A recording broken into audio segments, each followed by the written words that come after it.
Everyone's favorite topic, the resume. I doubt that many people actually enjoy writing their resume, but unfortunately it is a required part of a job search. Well, actually in a later video, I'll argue that this is not the case, but for now, let's leave it at that. In order to maximize your chances of getting an interview, you will most likely need a resume. A brief document that someone will glance over it about 10 seconds and decide if you are worth talking to for a potential interview or phone interview. How can we increase the odds here? Now, resumes are a bane to everyone's existence. Nobody likes writing them. And no employer offers a job just because of somebody's resume. So you need to treat it accordingly. Resumes are simply a way to get interviews. And again, you'll see soon that it's not the only way. Spend very little amount of time on your resume, no longer than a day. Look at the types of jobs that you want to have and have the words and characteristics described in those job postings on your resume.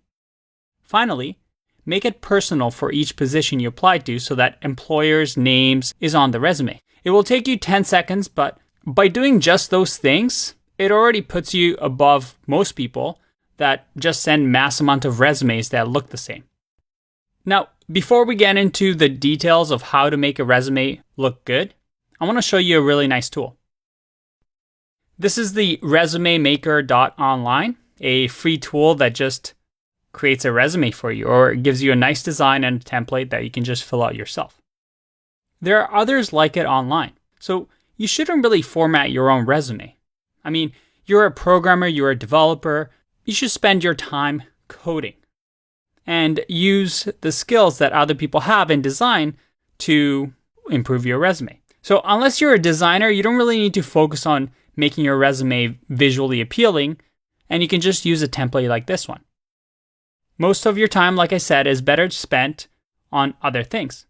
And again, remember what I said. In most cases, resumes get viewed for only 10 seconds by a recruiter, and they'll decide quickly if they should contact you for an in-person interview or a phone interview.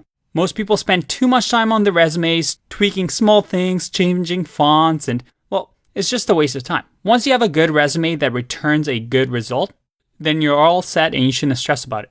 And keep in mind that some companies that get a lot of resumes don't even have humans actually looking at the resume. And initially, they have some sort of an algorithm search that looks for keywords on your resume based on their job description. So let's go back to the slides. Now, I'm going to give you a cheat sheet in the next video and do a bit of an exercise that goes into a little bit more detail. But for now, let's follow these key points for having a nice resume. Resumes should be one page only. And unless you're an executive or something like that, you won't need more than a page. Second, make sure that your resume contains relevant skills.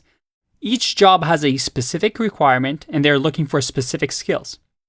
These form great keywords to use in your resume. You can highlight the relevant skills in your professional summary that enables the employer to quickly get a grasp of the most impressive and important things in your profile. So again, try to use the keywords that they use in the job description in your resume. Thirdly, you want to make it look personal, like you didn't just mass email a bunch of companies. And one of the biggest mistakes you can make is to use the same resume for each job application. That doesn't mean making your resume handcrafted each time, spending hours for each company, because most of the time your resume will look the same. It's very easy to customize a resume though, maybe changing a headline or a summary section at the top where you can convey in a sentence how you would fit well with the company or even just mention the particular company you're applying for.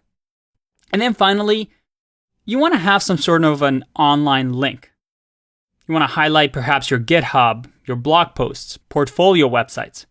As a developer, you should have something that is present online for you to showcase to an employer. As a matter of fact, that is more impressive than a resume. And this is something we'll talk about later in this section. But that should be clearly highlighted on your resume. All right, these are just bullet points, and it's kind of hard to explain this without actually showing you a demo. So it's time for a little exercise. I have a little resume cheat sheet for you. And in the next video, I'm going to show you an example of a bad resume, then use the checklist to see how we can improve it. I'll see you in that one. Bye-bye.